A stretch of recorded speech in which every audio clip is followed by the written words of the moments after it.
Most leaders think their job is to push people harder. But what if great leadership is actually about removing the obstacles that are in the way?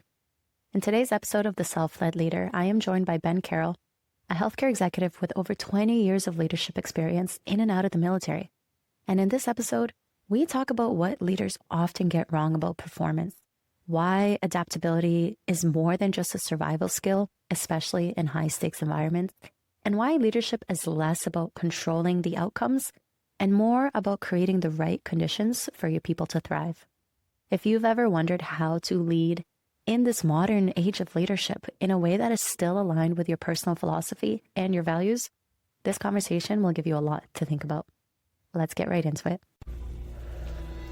Welcome to The Self-Led Leader, a podcast for high performers who want to lead from alignment, not expectation.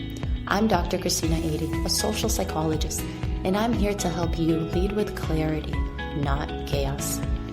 This show is about what happens before the strategy, your mindset, your nervous system, the inner leadership that shapes everything you say and do. Because presence isn't about being loud, it's about being aligned. Let's get right into it. Thank you so much for joining me on The Self-Led Leader. Can you start today by just introducing yourself to the listeners and telling us a little bit about your experience? Yeah, sure. My name's Ben Carroll. I am a active duty military healthcare executive administrator. Got my starts 20 years ago in the Army, where I was a Cav Scout, which basically means I got to walk around in the woods. And I did that for about 10 years and said, you know what, got a family now, being out in the woods all week is not the best way to manage that. So I ended up going back and finishing school and getting my commission as an officer. And then that's when I pivoted over to healthcare. So I've been doing that for the past about 13 years. And yeah, so that is me. And I'm getting ready to retire from the military this summer. And I'm transitioning over to private sector healthcare and just getting hot and heavy in the job search. Very nice. What is that like? It feels like it's such a significant chapter coming to a close. And now you're transitioning, but you're transitioning into an entirely new, I don't want to say new, it's similar but different. And so that comes with its own challenges. And so how are you just feeling on a personal level about that coming to a close? Yeah, it's been something I've been reflecting on for a while now. I was just talking about this earlier today. I think I'm closing a chapter and starting a new one. And I've been so focused on prepping for the new chapter that I had to pause. I need to make sure I pay enough attention and give enough emotional attention to closing the old one. I've had experience in the past where I haven't done that, and it sneaks up on you if you don't. It's a thing where the head doesn't always lead the heart the way you expect it to, so you can logic your way around a decision or a certain scenario. But if you don't give it the emotional attention that it deserves, then the heart's going to sneak up on you, and it'll be painful later. Where did this come from? And so I'm trying to give that some attention as needed. I think for me, because I look at my military service, it kind of, the way I feel like it ended 13 years ago when I commissioned, because I spent so much time in a fixed facility running healthcare delivery. I do it in a uniform, but it's not the same environment by any stretch of the imagination. So when I write about the things or talk about my military time, I'm really already thinking about it in the past tense. So I think that's helpful as I transition, because the brotherhood piece, those types of things, those relationships are still there. They're already kind of distant because we're all scattered. So it's exciting. I won't go into it here, but over the course of my career, I've gone through several different transitions. I was talking to a buddy of mine earlier. I went from a deployment in Iraq. I was in Iraq, the air base, when I got picked up for school, to my first day in class back at university within 30 days. Wow. Like, very quickly. And that was jarring. Yeah. To go from one environment to the next. But then I finished and I made the transition from enlisted to officer. That's been a transition. So I've been through these transitions throughout my career, but it is easy to look, because I'm military, we move so often, you think of it in terms of a move, but it's not like the other moves, and you need to make sure that you're treating it as such. Mm-hmm. It's a big one. Clearly, adaptability is a strength for you. But Yeah, there's no Well, choice. yeah, well, many strengths I find are the result of not really having a choice but to adapt in life. And so looking back on it, what would you say are some of your biggest or your favorite lessons that you've learned, primarily in leadership? Well, I think the easiest way is just to give my general leadership philosophy because it's been a culmination of all those lessons, and you can just pick on the pieces of it that we can pull out. My definition of leadership is simply removing barriers to team success. It's founded on the idea that no one wakes up every day excited to suck at their job. No one wants to get up and not perform. So if you're not getting the performance or we're not moving in the direction we want to be or the organization isn't where we want it, there's probably something environmental or leadership wise that's causing that.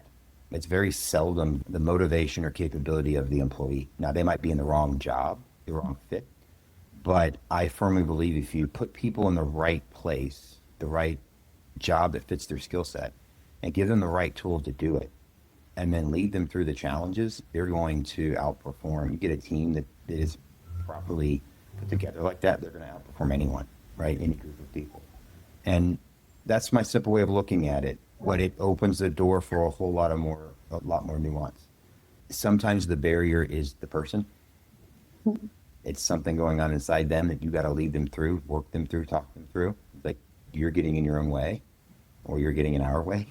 You are the barrier to the team and we need to fix that, right? And you got to have those kind of conversations.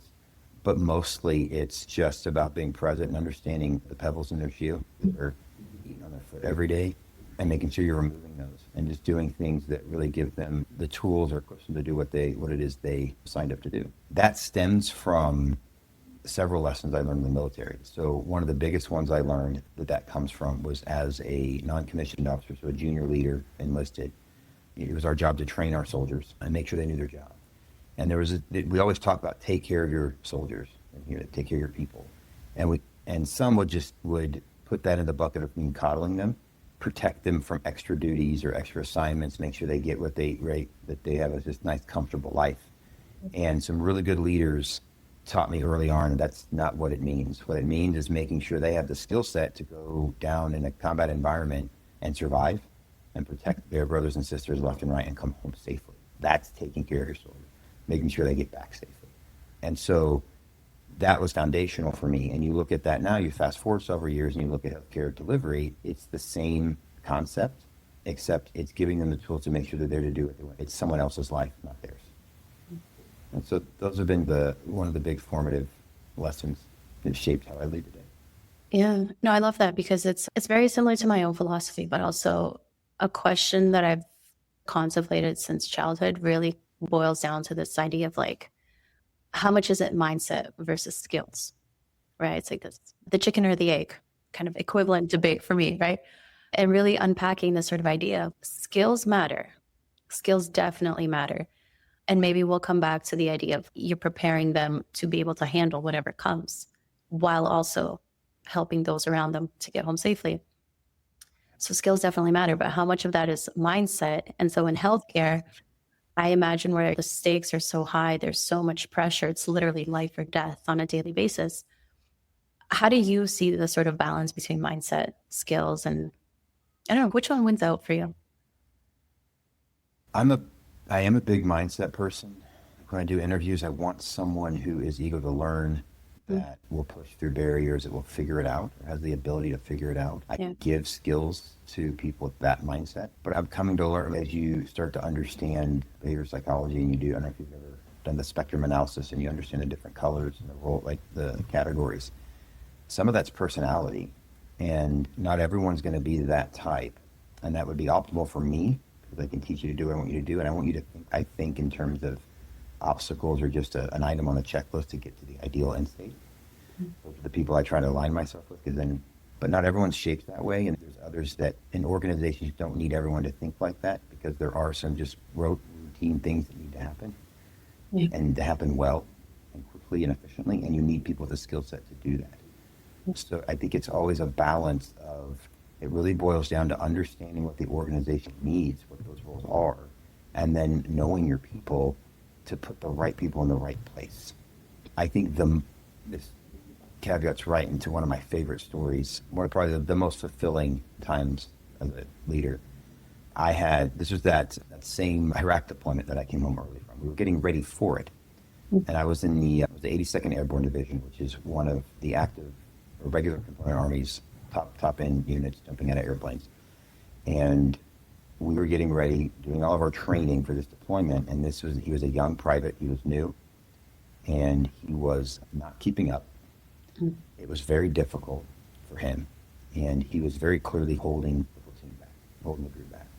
And I could just see it eating. He was just deteriorating. Like, the look on his face almost daily coming out was like, what have I signed up for? And I was like, I've got to do something about this before we leave. This is going to be a problem. And I don't think I did this because of it. I wanted to do it anyway. But I had just gone through the whole spectrum analysis with my family. We had done this personality assessment.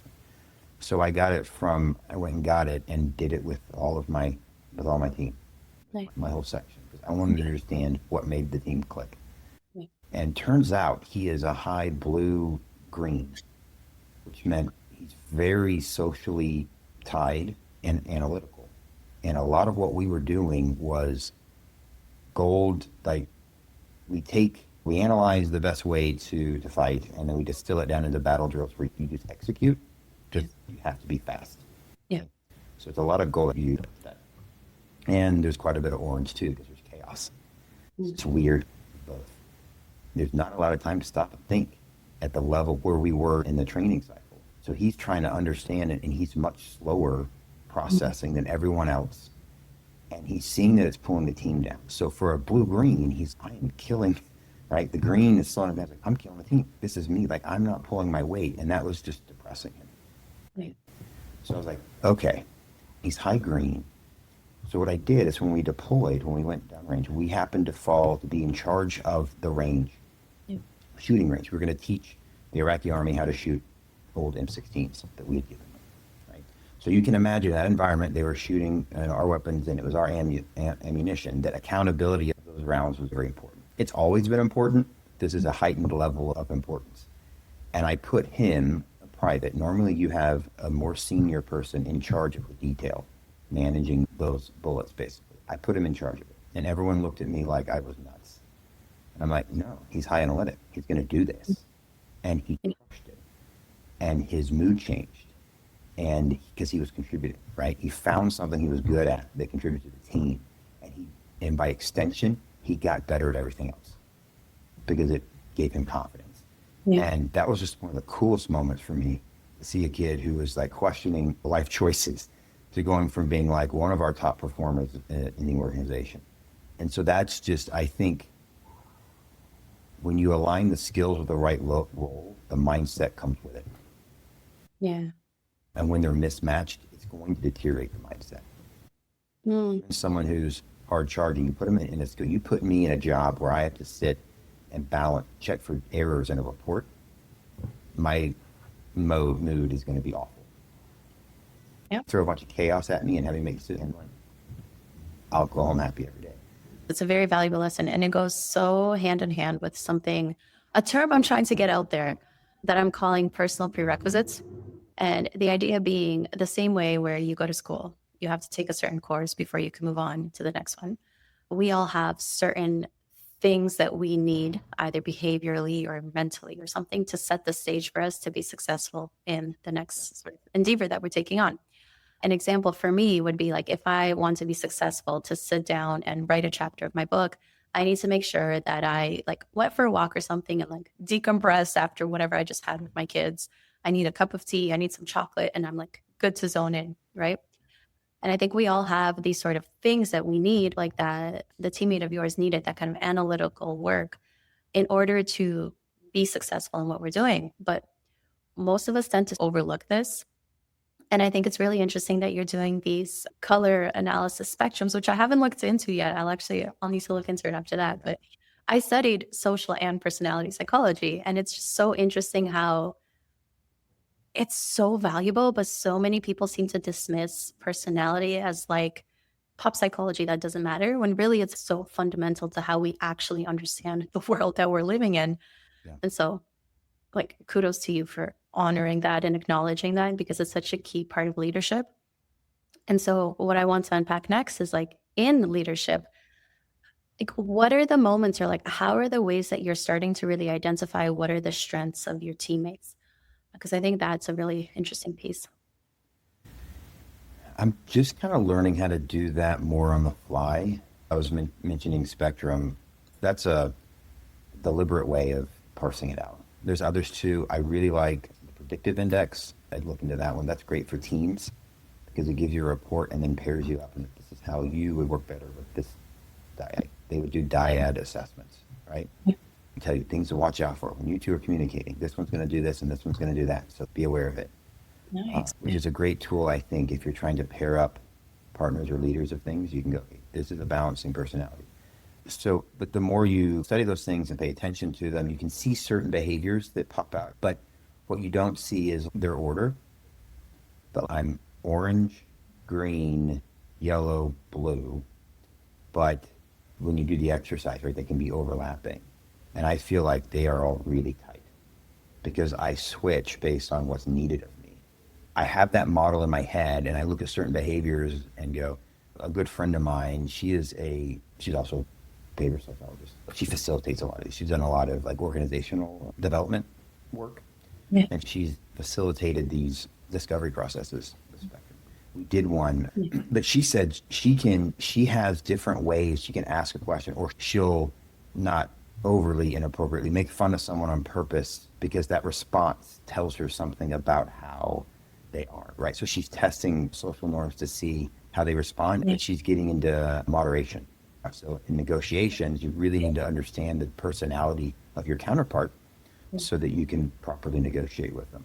And so I want to get more into like, how can I work a room and walk away knowing, okay, this person's that. And so if I were to ever engage in them, it's such an important question to ask too. It's not just helpful as a leader, but I argue, I say this all the time, that every conversation you have in a business setting, like at work or wherever, is a negotiation of some sort. Yeah. The currency is different. You're asking for different things. A lot of time it's people's time or energy or their attention. Currency isn't always money. And when you can understand or you can profile fairly correctly, accurately, your counterparts in any conversation, you know how to help them get around the emotional barrier to giving you the currency that you're asking for. So I really want to get better at that for sure. Yeah. It's like sneaky ninja skills of psychology. Yeah. Because yeah, you need it, but people don't really want to acknowledge it or talk about it. But I think it goes hand in hand with like executive presence and how you show up and the nuanced way that you understand not only how you're coming across, but how the way that you come across is either matching or mismatching with the way that the other person naturally functions. Yeah. And so I imagine being in the service for so many years and being in a transitionary phase, there's quite a few associations, at least for me, that come to mind with what someone who's like in the service and leadership, the traits that they would carry, we'll say that. Yeah. And so I'm curious from your perspective, like, how is that like for you? Like, how is it coming up and understanding your executive presence and then also mitigating that with any kind of associations you have outside of the military with what you may be like? Yeah. I'd like to answer that with another question to you that'll help. Can you give me what your perception is of what it would be like to work with someone who's spent 20 years in the military? Well, the first thing that comes to mind for me would be like authoritative, right? When I think I've never been in the military, right? So this is all associations based on what I've been taught in experiences, conversations, and mostly media consumption, right? And so when I think of the military, I think of rigid structure is what comes to mind. Very much like following the rules, following the order, not necessarily questioning someone in the ranks above you. I'm probably totally off base, right? I'll admit that. This is good. This is good. Yeah. I think I know how people see me, but I'm not Okay. Right. confirming what I think. Yeah. And so what comes to mind for me is when I hear I've been in the military for 20 years, when you say that to me, my assumption almost immediately is, well, you must value like rules and structure and like order. Therefore, in a position of leadership, I make the assumption that you would value that kind of approach to leadership. And so that you would expect that from the people who work under you. Yeah. Peace. No, that's pretty much what I figure everyone thinks. Hmm. And I think for a good majority, I don't want to throw a number out there. I think probably for 80% of those that spend this amount of time in the military probably are that way.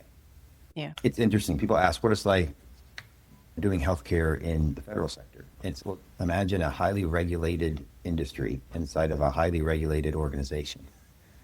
And some of that is by nature of the environment. Yeah. There are just some rules and structure we have to follow. That's part of high reliability care. Pilots have checklists that and they don't fly until they've everything, because you don't want that to go down. And we try to, it's not that simple in healthcare, but we try to implement the same kind of philosophy. Yeah. And so the same is true on the true military operational side. So my previous years, we distilled these theories down into things we can just do and react, because you need speed. Yeah. You don't always have time to sit and think, and you have to be able to react. So some of that is necessary. Where I've departed from probably what most people, how most people think or view leadership, particularly in the military, is, and we're starting to see this too. This is becoming a cultural norm in the leadership style of military officers. It's not just me, Okay. but you can, dictation breeds compliance, not buy-in, not commitment. I can order my soldiers to do X, Y, and Z, and they'll go do it to a certain point. That doesn't create the type of buy-in or followership, as lack of a better word, that will bust through barriers, right? That will there are obstacles that will get things done no matter the cost. And so what I tell people is being in the military has been very helpful for me in a leadership role, the way that I want to lead, because you got to lead the person. You have to understand the person, right? You have to be that leader who removes barriers to success, not dictating orders, to make them willing to go put their life on the line. Yeah.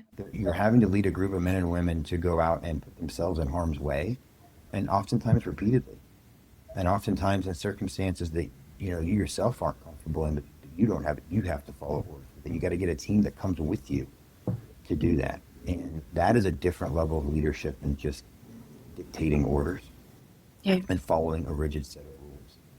So that's that piece of it. I also really enjoy learning. That makes me feel really nerdy, but I enjoy understanding behavioral economics.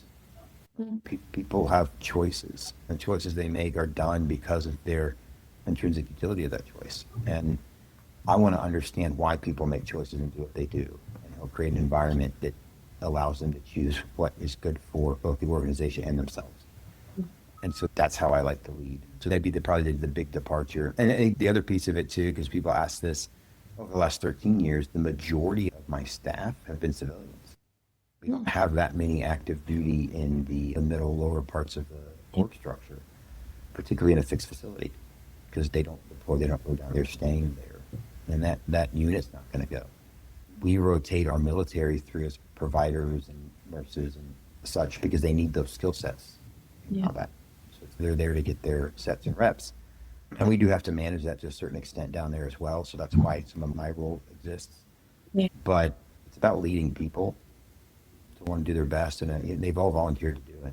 You don't need, and I think that's some of the old legacy way of those paradigms and what Hollywood portrays was what was necessary when there was a draft. People were being forced to come fight. So you got to shut off free thought real quickly and get them to assimilate and follow orders. Otherwise, you've got scattered cats across the battlefield. You wouldn't win any war that way. But now that we're a fully volunteer army, you are incentivized to join. I did. I joined in the wake of 9/11. So I was compelled to join, volunteered to do so, mostly because, A, I wanted to help. Service was in my family, right? My grandparents were in World War II. And because so others don't have to. Like, if we don't volunteer, then the volunteer army goes away and we get drafted. Yeah. And I made a deal. Like, they paid for me. They paid for all my degrees, all my education. Okay, I'll stick this out. You pay your degree. And I'm walking away, hands clean, happy, pleased with that arrangement where they got 22 years of my life. I've gotten life experiences and education that would have never even been close to getting had I not done that. And so I think I felt as a leader when I get soldiers, it's the same for them, right? They're there for a reason. So let's make it the best experience for them that it could be. Valid. And I'm glad to hear you say that the approach to leadership is changing, because I'd like to say that I don't want to call out millennials too much, but I think the way that leadership is being viewed is changing. And I'd like to think that this whole old boys club is slowly starting to dissipate and go away. Slow but steady. And so I'm glad to see that you're seeing something a little bit similar. If we were to play on stereotypes, there are some positive stereotypes to order, the structure. Sure. Being a man who's seen as authoritative in leadership comes with benefits. And so I'd love to unpack your perspective on executive presence and leadership and how you go about it personally. Yeah, it's funny you asked that because presence is one of the things of the 5, I think, evaluation criteria I've been evaluated on my entire career, Interesting. particularly as enlisted. You're a non-commissioned officer. Now, they define it in different ways than I think we would in private industry. They put your physical fitness in that, right? So you project the presence of fitness because you're leading from the front. And we all have to be fit to do our job. This particular job has a high fitness requirement to it. Yeah. But we spend very early on learning how to present in front of groups and to teach and going through. The further you get up, this is true of any organization, right? The further you get up the organizational chart, the further away you are from the front lines. And the more weight your presence carries as a source of messaging than your spoken or written word, because you have limited interaction. They only see you passing by. They see you. You might get one shot to speak at them. That's all you get. And it's powerful. And I think this kind of is going to go into what we initially start throwing around. People have biases to certain behavior, and you need to be aware of it. And the Army's been aware of that, I think, for a while, that it develops a certain level of presence. You're at junior levels of also staff work. You're doing analysis and making recommendations to senior leaders who have to make a decision that could cost a multitude of lives. It's not just one. And you need to look like you know what you're talking about. So you could be the world's smartest analyst on a team. It's not going to work. But if you get up and you're fumbling through and you can't articulate, it's going to feel like you don't know what you're talking about. Yeah. And they're going to dismiss the message because of the messenger. I've seen it work to the opposite. I've seen people who are very charismatic and have a great deal of presence who have no idea what they're talking about and have led organizations down a pretty dark path. Yeah. So it's definitely a thing. And yeah, it's a fascinating topic. It is. And I would actually agree that your physical presence should be part of your presence, aside from, okay, well, first of all, research shows that people very much consider your physical state as a reflection of who you are, your skill set, your competence, etc. It's like a pretty privilege, right? If you look like you're physically fit, people assume you have the willpower, the discipline, etc., these positive traits to maintain your physical fitness. And I would agree with that. Like you need those traits. But then also, it's just such an interesting thing. And I'm trying to be mindful of my words, but it's very true. When I was doing research on stereotypes and biases, there were these experiments that we ran frequently where we would show people 2 different pictures and 2 different words. And they were tasked with just categorizing based on what their first impression, their first instinct was. And like biases come through in milliseconds, essentially. Like milliseconds. Like people see a word or a picture and immediately have an association with it. And typically it's in line with the associations that society would have you believe, right? Law of averages, big numbers. Yeah, but it's interesting how like consistently, right? It's like you run different experiments, different words, different pictures, different stereotypes, but the patterns are there. So when someone sees you, me, a different leader, that first impression in those split seconds based on what they like physically see matters. And so how physically fit you are how you carry yourself, your posture, your body language, even like the clothes you're wearing, all give off an impression like immediately. Right. And so I guess when you are perhaps in a hospital where you're all wearing the same uniforms or something like that's a little bit mitigated, but not quite, because underneath the uniform is still the individual that has the presence. Right.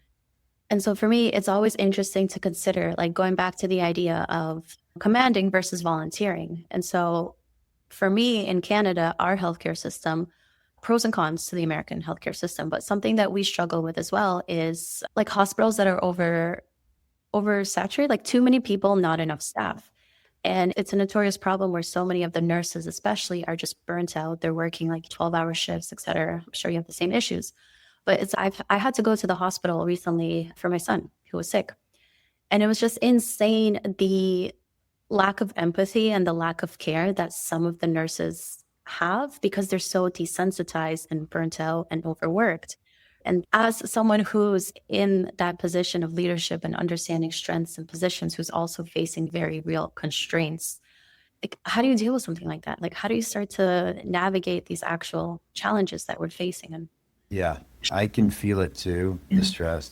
I've observed very much the same type of behavior. For me personally, I just try to be very aware of the message I'm sending, right? Through my actions, my posture, and presence. It's a little deeper for me. I'm trying to think of how to phrase it. yeah, So a lot of people think of executive presence in terms of shaping how someone views them. yeah, So there's very much an internal focus to it. I and I talk about this in my conscious communication model. So actions are the third domain of communication. So we yeah, speak, we write, and we act. We do things. And all three of those send a message.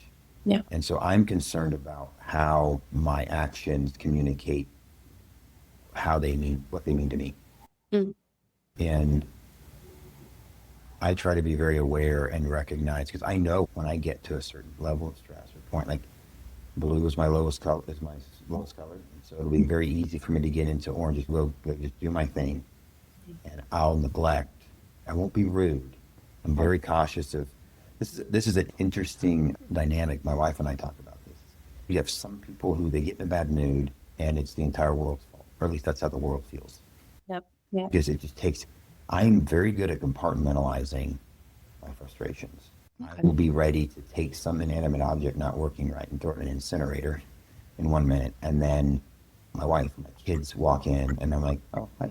And it's like I'm a different person yeah, because it's not, I'm very cognizant of not making them feel like they're adding stress or the source of, or even the punching bag. yeah, I'm just cognizant of that. And I think what I try to impart upon the team is when you're dealing with patients, understand where they're coming from. It doesn't mean where you're coming from is less important or not causing you stressors, but if you understand where the other person's coming from, it positions you much better to treat them in a way that's going to benefit them or not put them off, right? We deal with this a lot. I have in our portfolio, I've got patient relations, and part of that is there are two services, or member services, which is an education of the healthcare benefit, how to navigate claims and that sort of thing.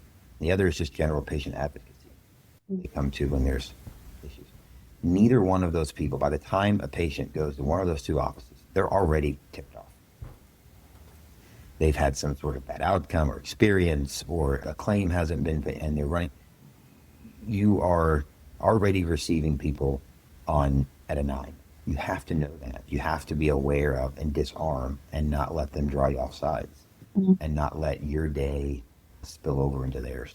yeah, Dr. David Schreiner, and I'm not sure if you're familiar with his work, he wrote a great book called Be the Best Part of Their Day. It's about leading with empathy. And I think that's just a really good way of thinking of it, is every time you interact, make sure you're trying to focus on being the best part of their day. It's really hard to do. I don't want to say these things and make it sound like, oh, you just do this. It's easy when you're buried in a mountain of stress and tasks. yeah, But I think if you make that your focus, right? So if you're focused on, I'm going to be the best part of the person the day of the person I'm engaging with, and that's your focus, you don't have mental bandwidth to think about the pressure and the stress. yeah, You're taking it patient or customer time. yeah, Yeah. And then you It's just move on to the next and you do the same thing. And keep that as your focus. Yeah, it's true. I think often a lot of these things get categorized into empathy, emotional intelligence, things like that. I personally think that sort of the trifecta to aim for is empathy, emotional intelligence, and emotional maturity, because you need that empathy to even begin to understand like why the person's upset and play around with taking on their perspective. You need that emotional intelligence to understand the situation, how to navigate it. But then I feel like often people underestimate emotional maturity. And for me, that's really maturing in your own understanding of your own emotions. So being able to handle the emotions that you're having, good and bad. But then, like you said, understanding how to categorize them effectively so that they're not spilling over into every area of your life. And I think for me personally, like becoming a parent has forced me to develop my emotional maturity. My kids test my patience like no one else ever has. And so it's been, it's, They know you best. It'll work. uh, my kids are 4 and 6, so they're still very young and very much in that phase of childhood. But it's true. Like I've had many days where it's not nearly as important as healthcare and like life or death, but having multiple meltdowns for multiple hours and then having to sit down and focus on something that's important to me for my work, it's difficult. It's challenging. Yeah. Like you have to learn to do that for yourself without relying on any sort of negative vices, I would say is the challenge for many people. Lots of conversations I've had where it's, well, I need a smoke break or I need a drink at the end of the day or I need this thing to regulate me. And the process of learning how to regulate yourself in real time, I think is very challenging for a lot of people. And so I'd love to hear from your perspective, especially in such high stakes situations. Like, how do you navigate something like that? Well, I want to ask you another question because I was thinking as you talk. How do you define the difference between emotional intelligence and well self-awareness, right? And Mm, then emotional maturity mm. between being aware of and then being mature about it. Like, how do you define the difference? I would define the difference as like the tangible reaction you have. So I can be extremely self aware, recognize I'm yelling at my kids, I'm losing my cool, I'm being not a nice person to someone across from me, and still continue to do it. Versus emotional maturity for me is like recognizing it's happening and understanding how to like put a stop to it or change it or do something about it tangibly, right? Yeah. Yeah. Part of this is my personality. Like, the way I manage it is I don't want to be the guy walking around thinking everything's awesome and then everyone's laughing at my or criticizing behind their back because I have no clue that Yeah. I'm not self-aware, right? Like I'm Yeah. just hyper aware of that or concerned about it. Mm. So I think it all starts with heightened self-awareness, but then I think people also need to understand how self-awareness can benefit them, or I'm sorry, how emotional maturity can Mm. benefit them, like the damage their emotional immaturity is causing. I don't think people actually realize that, and they chalk it up to that's just who I am. Mm. Oh, True, it is just who yep. you are, but it being who you are and doing something about it are not mutually exclusive. Yeah. I think having relationships that matter to you in your life where you've got people who feel psychologically safe to share how you're making them feel with you, to peel back that onion is helpful for getting people there. Yeah. But that's, and I'm going down that path because I can talk about how I do it or what I do, Yeah. but it's only because I care about it that I'm able to do those things. Mm. Well, Because not everyone, to your point, gets it. They haven't seen the value in emotional intelligence, emotional maturity. it's true. And I think the tricky thing starting with self awareness is that self awareness is always biased, either skewed all the way to the positive, where I'm great. What are you talking about? You're the person that's making this up. I'm fantastic. Or skewed all the way to the negative, where I am absolutely terrible and I suck at everything, when in reality, that's not the case. And so I think self awareness is really tricky. And I'm thinking back to my own sort of process of really getting into self awareness. You almost get stuck at the beginning where you're like, oh, okay, well, now I recognize here's all these flaws that I have and I have no clue what to do about them because change feels hard and I'm busy. And so That's it's, the first step, though, right? Like at it least is. wanting to, Yeah. like different than figuring out how. And that's where I struggle. I can talk about how it's because I want to. I feel like if you want something bad enough, you eventually figure it out. It doesn't have to happen today. Yeah. My journey on the whole emotional intelligence thing is as I started getting into behavioral economics and understanding. I think we've talked about this before, or at least interacted on Daniel Kahneman's Thinking Fast and Slow. Mm. Yeah. So you've got the number one brain that acts. That's just your instinct. You're just moving, no thought, right? You're reacting.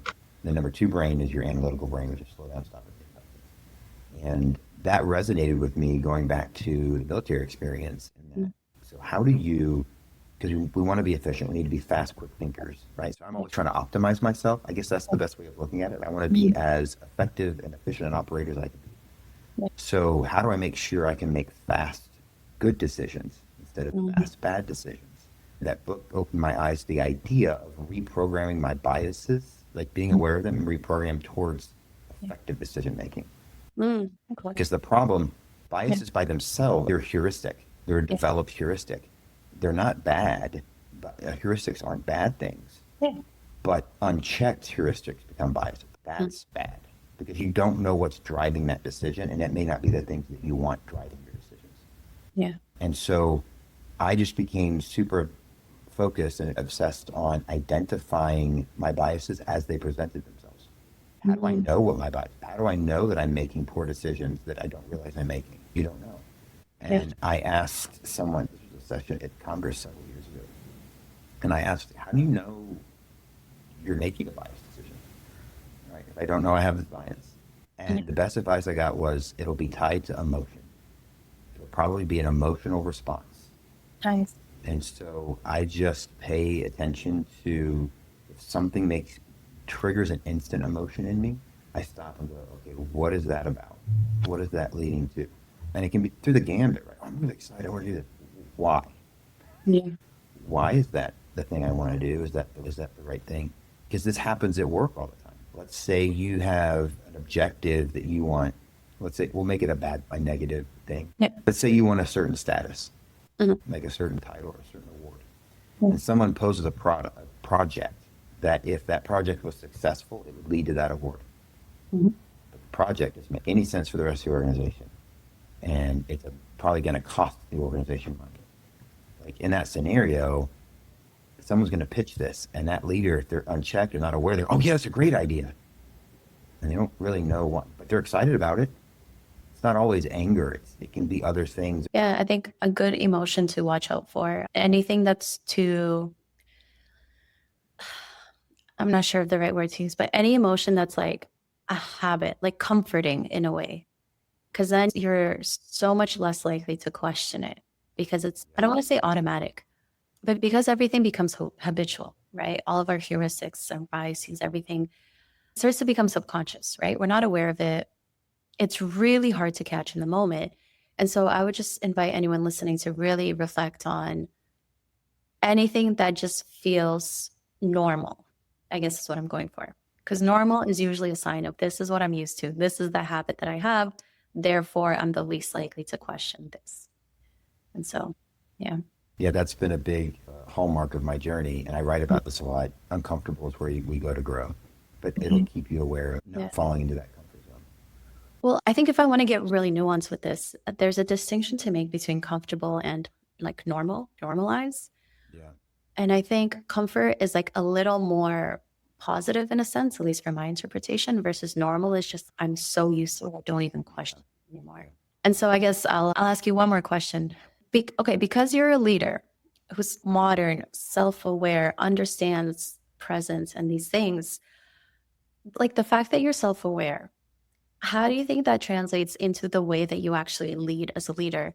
Because I find sometimes when we're so self-aware, we almost push other people into self-awareness, like with good intentions, but they're not always ready for that. And so when it comes to something like healthcare, like there's the business side to it, there's the people side to it, and there's like the practical, how they're actually handling the people who move through the hospital. But I don't know, how do you navigate like self-awareness and leadership and how that impacts the way you show up for others?